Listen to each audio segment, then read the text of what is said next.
आज का जो हमारा टॉपिक है वो है मोल कॉन्सेप्ट। तो सबसे पहले हम लोग मोल कॉन्सेप्ट के बारे में समझ लेते हैं। सबसे पहले हम लोग यहाँ पे एक वर्ड लिखते हैं मोल। अगर हम मोल को डिफाइन करें तो it is just a counting unit. Mole क्या है? तो बस एक काउंटिंग यूनिट है। ठीक है। अब जैसे हमारे पास बहुत सारी डिफरेंट काउंटिंग यूनिट्स होती हैं। जैसे हमने ले लिया डजन, हमने लिखा यहाँ पे 1 डजन। जैसे डजन की मीनिंग होती है 12। 1 डजन भी एक काउंटिंग यूनिट है जिसको हम काउंट करने के लिए यूज करते हैं। वैसे ही 1 डजन की मीनिंग क्या होती है? 12 होती है।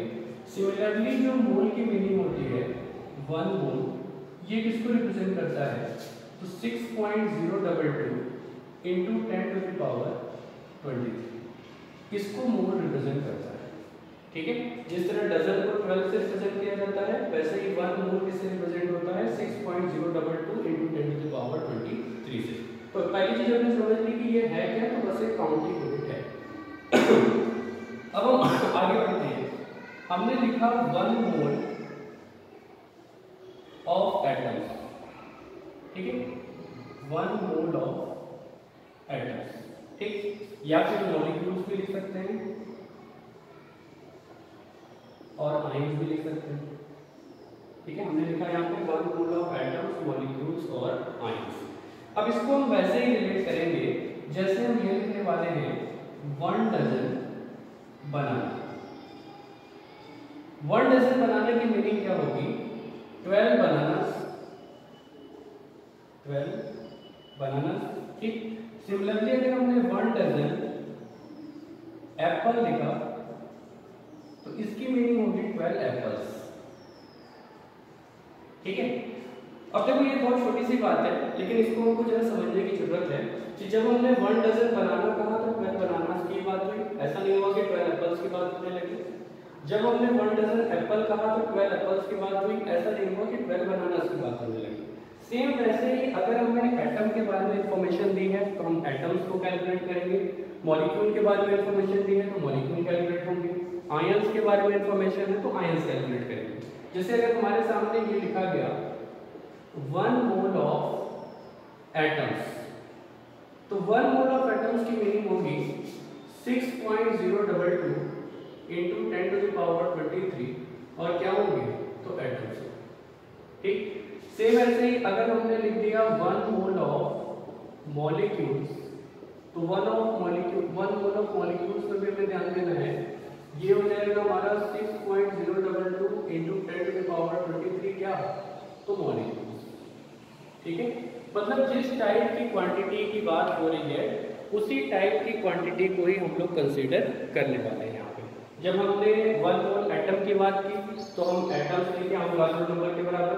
जब हमने मॉलिक्यूल की बात की तो हमने मॉलिक्यूल्स लिखे। सेम ऐसे ही जब आयंस की बात होगी तो हम आयंस लिखेंगे। ठीक है, तो मोल हमने बेसिक तरीके से तो देख लिया कि एक तरह की काउंटिंग यूनिट है और जिस काउंटिंग यूनिट की मीनिंग होती है 6.022 इंटू 10 टू द पावर 23। अब अगर इसको हमको डिफाइन करना है तो 1 मोल ऐसे डिफाइन हो सकता है। 1 mole is defined as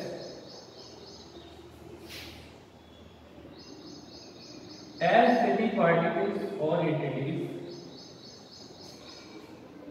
as many particles or entities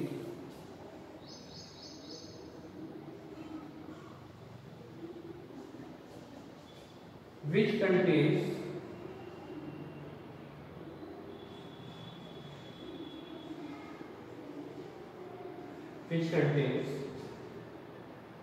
number of particles which contains number of particles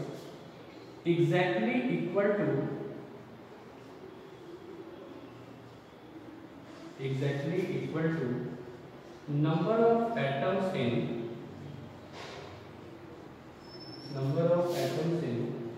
12 gram of carbon 12 isotope. ठीक है, ये हमारे मोल्स की बेसिक डेफिनेशन होती है। क्योंकि हम जितनी भी डेफिनेशन को एनालाइज किए हैं सब हमारे कार्बन 12 आइसोटोप के बेसिस पे ही आएंगे। तो इसको हम ऐसे कह सकते हैं कि कार्बन 12 आइसोटोप जो है उसके एक एटम का जो मास होता है उसको हमने एक बेसिस बनाया हुआ है। तो यहाँ पे वही है कि कार्बन 12 एटम्स के अगर हम 12 ग्राम्स ले लें, उसमें जितने भी नंबर ऑफ एटम्स होंगे उतने ही पार्टिकल्स होते हैं इसमें हमारे 1 मोल में। ठीक, अब जैसे 1 मोल एटम की बात की गई तो 1 मोल में उतने ही एटम होंगे जितने कि कार्बन 12 के 12 ग्राम में नंबर ऑफ एटम्स होते हैं। और ये कितने होते हैं, तो इतने होते हैं 6.022 इंटू 10⁻23 और ये हमारा किसके इक्वल होता है, अवोगाद्रो नंबर के। इसको हम लोग कहते हैं अवोगाद्रोस नंबर। ठीक है, तो ये बेसिक चीजें हैं, पहले इसको नोट कर लीजिए।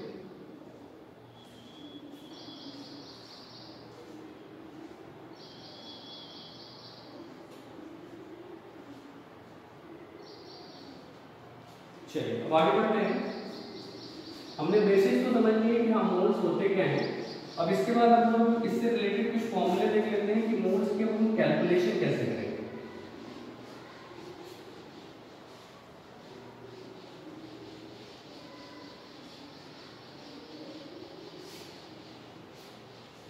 अब देखिए, अब मोल्स की कैलकुलेशन कैसे होगी।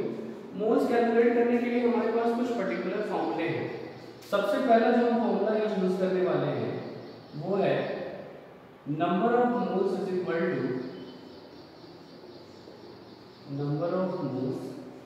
टू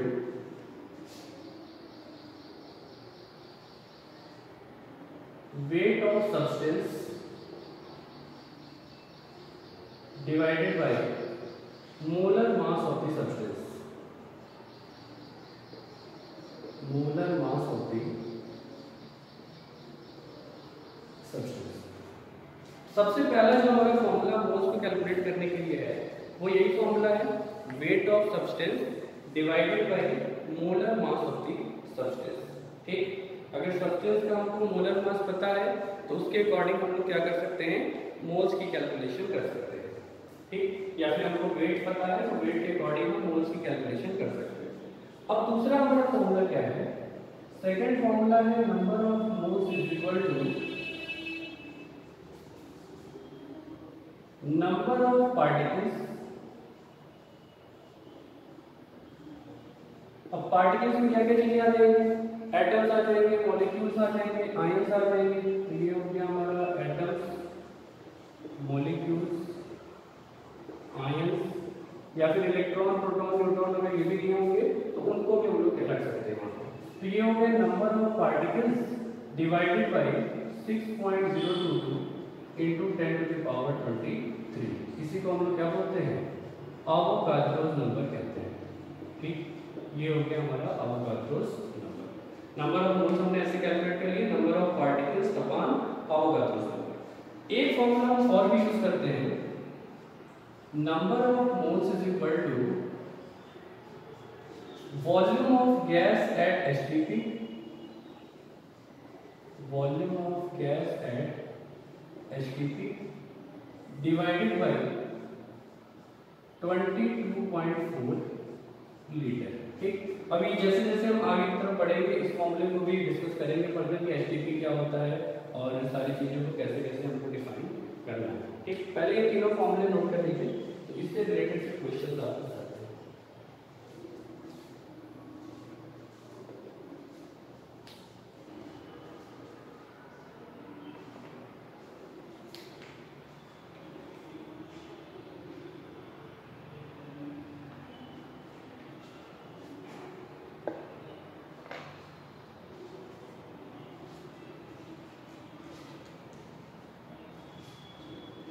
चलो आगे देखते हैं। तीन फॉर्मूले हमने मोल्स से रिलेटेड लिखे। अब देखो क्वेश्चंस में कैसे क्वेश्चंस में पूछे जाएंगे। सबसे पहले तो मोल्स कैलकुलेट करने के लिए क्वेश्चन पूछे जा सकते हैं, नंबर ऑफ मॉलिक्यूल्स कैलकुलेट करने के लिए पूछे जा सकते हैं और नंबर ऑफ एटम्स भी कैलकुलेट करने के लिए क्वेश्चंस पूछे जा सकते हैं। तो हमको एक ऑर्डर याद रखना है कि अगर हमें वेट गिवन है, एक सब्सटेंस का अगर हमको वेट गिवन है तो वेट से हम क्या कैलकुलेट कर सकते हैं, मोल्स कैलकुलेट कर सकते हैं। मोल्स से क्या कैलकुलेट कर सकते हैं, नंबर ऑफ मॉलिक्यूल्स कैलकुलेट कर सकते हैं और नंबर ऑफ मॉलिक्यूल से क्या कैलकुलेट कर सकते हैं, तो नंबर ऑफ एटम्स कैलकुलेट कर सकते हैं। ये हो गया हमारे नंबर ऑफ एटम्स। तो पहले इसको तो माइंड में एकदम सेट रखना है कि वेट से मोल्स, मोल्स से मॉलिक्यूल्स, मॉलिक्यूल्स से एटम्स। ठीक, अब बढ़ते हैं। देखो एक बेसिक हमेशा याद रखना, जैसे हमने ये छोटी सी चीज बताई थी, 1 डजन बनाना का मतलब 12 बनानास भी होता है, और वैसे ही 1 डजन एप्पल का मतलब 12 एप्पल्स भी होता है। सेम उसी तरह 1 मोल अगर एटम हमने कहा तो 6.022 × 10⁻23 क्या होंगे, एटम्स होंगे। और अगर हमने बोला 1 मोल ऑफ मॉलिक्यूल तो वो होगा 6.022 × 10⁻23 मॉलिक्यूल होगा। जैसे एक छोटा सा क्वेश्चन है, हम देखते हैं जरा। Calculate the number of atoms, calculate the number of atoms in 48 gram of ozone. ठीक, एक हमने छोटा सा क्वेश्चन लिखा है, calculate the number of atoms in 48 gram of ozone. तो देखो ऑर्डर हमारा वही रहेगा, वेट से मोल्स, मोल्स से मॉलिक्यूल्स, मॉलिक्यूल्स से एटम्स। ठीक, तो सबसे पहले हम लोग मोल्स कैलकुलेट करते हैं, नंबर ऑफ मोल्स, और इसका फॉर्मूला हमारा क्या था, given weight upon molar mass. यही फॉर्मूला हमने यूज किया था, given weight of the substance divided by molar mass of the substance. और सब्सटेंस का जो वेट हमको गिवन है वो कितना गिवन है, 48 ग्राम गिवन है। और इसका जो मोलर मास होता है O3 का, ऑक्सीजन का 16 है, तो 16 × 3 करेंगे तो ये भी वैल्यू हमको 48 ही मिलने वाली है। तो ये हो गया हमारा 48/48 और हमको मिल गया 1 मोल। ठीक है, सबसे पहले हमने मोल कैलकुलेट कर लिया और ये कितना आ गया, हमें 1 मोल मिल गया। अब मोल्स के बाद किस पे आते हैं, नंबर ऑफ मॉलिक्यूल्स पे। क्यों मॉलिक्यूल्स पे ही आ रहे हैं, क्योंकि ओजोन भी एक मॉलिक्यूल ही है। अगर ये एटम रहा होता, सिर्फ यहाँ पे O रहा होता, तो सीधे हम मोल से एटम पे पहुंच गए होते। ठीक, लेकिन अब क्योंकि ये एक मॉलिक्यूल है तो हम मॉलिक्यूल्स पे आएंगे। अब अगर नंबर ऑफ मॉलिक्यूल्स हमको निकालना है, number of molecules of ozone, तो ये कितने हो जाएंगे। अब क्योंकि टोटल हमारे पास 1 मोल ही है, तो 1 मोल का जो हमारा यूनिट होता है या 1 मोल की जो क्वांटिटी होती है वो कितनी होती है, तो 6.022 × 10⁻23 होती है। तो number of molecules of ozone हो जाएंगे 6.022 × 10⁻23। अगर ये 2 मोल्स रहा होता तो यहाँ 2 से मल्टीप्लाई हो गया होता, 3 मोल्स रहा होता तो 3 से मल्टीप्लाई हो गया होता। ठीक, अब हम लोग आते हैं नंबर ऑफ एटम्स पे। ठीक है, नंबर ऑफ एटम्स देखो कैसे कैलकुलेट होंगे। अब हम ओजोन के एक मॉलिक्यूल को अगर ध्यान से देखते हैं तो इसमें हमें ऑक्सीजन के 3 एटम्स दिखाई दे रहे हैं। In 1 molecule of ozone there is 3 atom of oxygen. ठीक है, तो जब ऑक्सीजन के 3 एटम्स हैं एक मॉलिक्यूल के अंदर, तो इतने मॉलिक्यूल के अंदर कितने ऑक्सीजन एटम्स होंगे, तो 3 से मल्टीप्लाई कर देंगे। तो ये हो जाएगा हमारा 3 × 6.022 × 10⁻23। इसको सॉल्व कर सकते हैं, ये आ जाएगा हमारा, इधर हो गया 66 18.066 × 10⁻23 क्या मिल गया हमको, एटम्स मिल गए। क्लियर है। ठीक, तो इस तरह से हम लोग कैलकुलेशन करेंगे कि अगर आपको वेट गिवन है तो वेट से मोल्स, मोल्स से मॉलिक्यूल्स, मॉलिक्यूल्स से एटम्स, इसी ऑर्डर में हमको चलना है। अब जैसे एक क्वेश्चन और हम यहाँ पे लिखते हैं, calculate the number of atoms in 98 gram of H2SO4। ठीक है, हमने यहाँ लिख दिया कि H2SO4 के कितना अमाउंट दिया गया है, 98 ग्राम, और उसमें भी हमें नंबर ऑफ एटम्स कैलकुलेट करनी है। ठीक, अब वीडियो अगर आप देख रहे होंगे तो पहले आप वीडियो को यहाँ पे पॉज कर लेना और एक बार खुद से सॉल्व करने की कोशिश करना। ठीक है, ऑनेस्टली खुद से करने की कोशिश करना, नहीं होगा तो फिर तो आगे क्वेश्चन बताएंगे जा सकते हैं। तो चलिए अब देखते हैं आगे क्वेश्चन।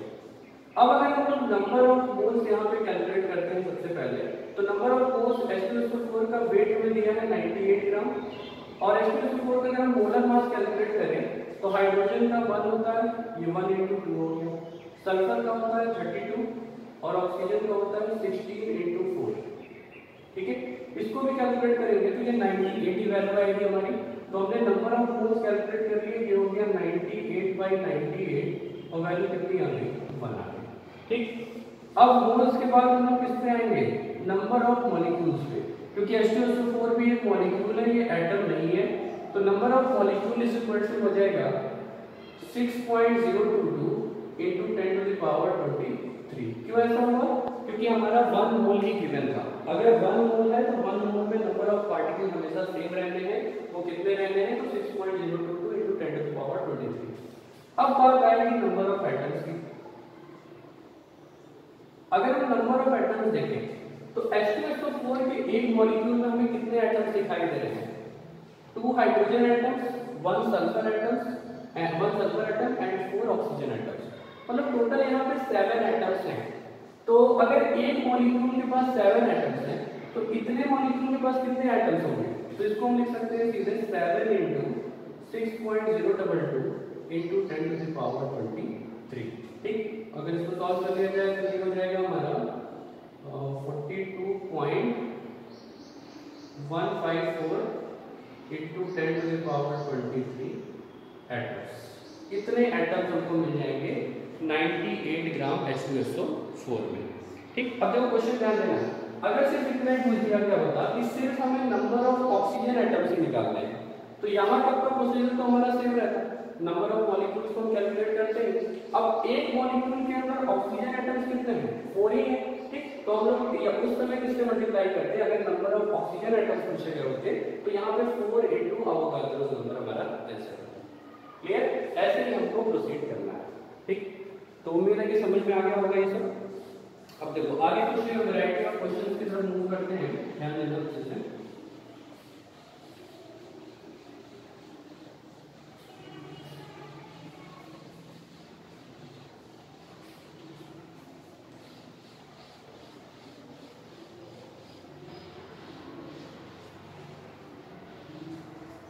देखो अब एक क्वेश्चन मान लो हमें इस तरह से दे दिया गया कि कैलकुलेट द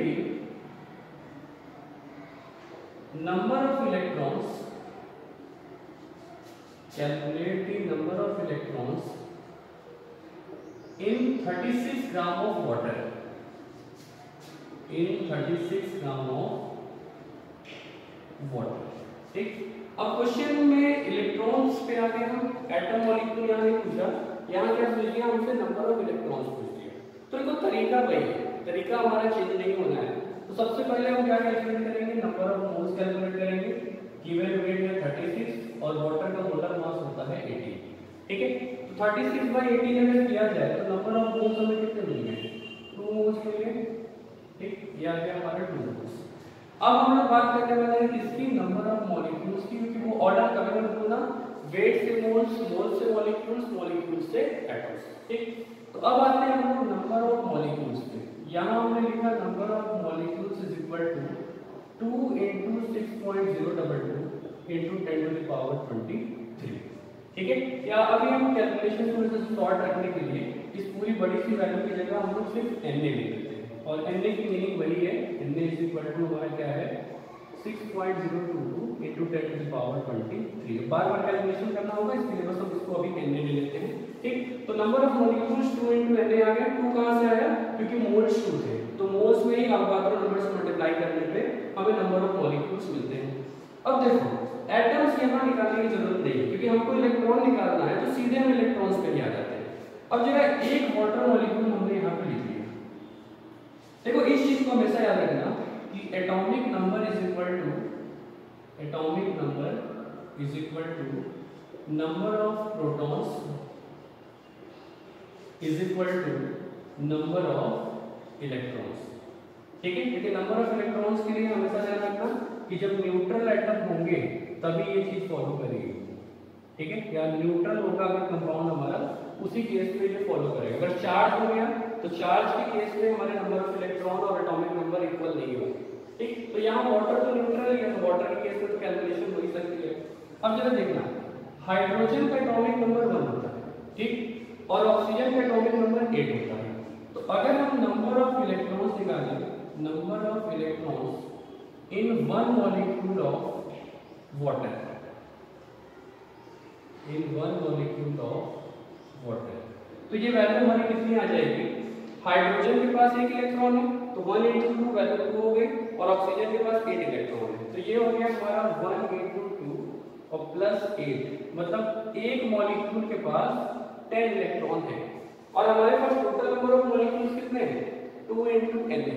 ठीक है, तो अब अगर टोटल नंबर ऑफ इलेक्ट्रॉन्स निकाले जाएं, यहाँ लिख देते हैं हम लोग टोटल नंबर ऑफ इलेक्ट्रॉन्स, तो ये हो जाएगा हमारा 10 × 2 × n, मतलब ये वैल्यू हो गई हमारी 20 × अवोगाड्रोस। क्लियर है? तो अगर नंबर ऑफ इलेक्ट्रॉन्स कैलकुलेट करने होंगे तो इस तरीके से हम लोग नंबर ऑफ इलेक्ट्रॉन्स को कैलकुलेट करेंगे। ठीक है, ध्यान देना इन सब चीजों का। इसी तरह चाहो तो प्रोटॉन्स भी कैलकुलेट कर सकते थे, न्यूट्रॉन्स भी कैलकुलेट कर सकते थे। न्यूट्रॉन्स के लिए बस ये याद रखना कि mass number is equal to number of protons plus number of neutrons. तो इसके बेसिस पे चाहोगे तो नंबर ऑफ न्यूट्रॉन्स भी कैलकुलेट कर सकते हैं। ठीक है, तो कुछ भी पूछ दे वाटर में या किसी भी कंपाउंड में कि हमारे इलेक्ट्रॉन्स कितने होंगे, प्रोटॉन्स कितने होंगे, न्यूट्रॉन्स कितने होंगे, कुछ भी पूछेगा तो सारी कैलकुलेशन हम यहाँ से इजीली कर सकते हैं। ठीक है, ये सब चीज़ों को एकदम अच्छे से दिमाग में सेट कर लो, क्योंकि इन्हीं सब चीज़ों पे अक्सर क्वेश्चन एग्जाम में पूछे जाते हैं और हम थोड़ी अपनी गलतियाँ कुछ न कुछ कर देते हैं। ठीक है, चलो आगे देखते हैं।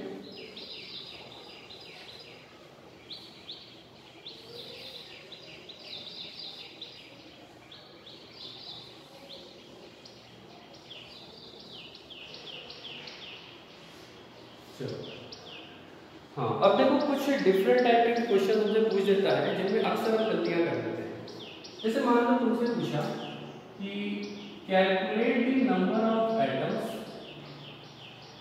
Calculate the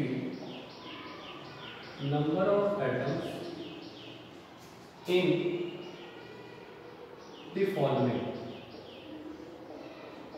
calculate the number of atoms in the following. सबसे पहला हमने लिखा 53 या 52 लिख लेते हैं, 52 ग्राम ऑफ हीलियम।